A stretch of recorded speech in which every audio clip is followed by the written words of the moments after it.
બનાસકાંઠાના ડીસા બાદ ધાનેરાની અંદર પણ રબારી સમાજનું શૈક્ષણિક સંકુલ થશે તૈયાર।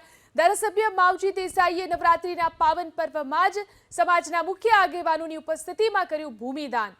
2 વીઘા વિસ્તારમાં કુમાર છાત્રાલય અને શૈક્ષણિક સંકુલ આકાર પામશે। પ્રથમ દિવસે જ દાતાઓએ ₹1 કરોડ ઉપરાંતના દાનની સરવાણી વહાવી।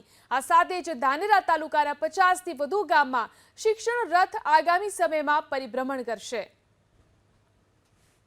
બનાસકાંઠાના ડીસા બાદ ધાનેરાની અંદર પણ રબારી સમાજનું શૈક્ષણિક સંકુલ થશે તૈયાર। ધારાસભ્ય માવજી દેસાઈએ નવરાત્રીના પાવન પર્વમાં જ સમાજના મુખ્ય આગેવાનોની ઉપસ્થિતિમાં કર્યું ભૂમિદાન। 2 વીઘા વિસ્તારમાં કુમાર છાત્રાલય અને શૈક્ષણિક સંકુલ આકાર પામશે। પ્રથમ દિવસે જ દાતાઓએ ₹1 કરોડ ઉપરાંતના દાનની સરવાણી વહાવી। આ સાથે જ ધાનેરા તાલુકાના 50થી વધુ ગામમાં શિક્ષણ રથ આગામી સમયમાં પરિભ્રમણ કરશે।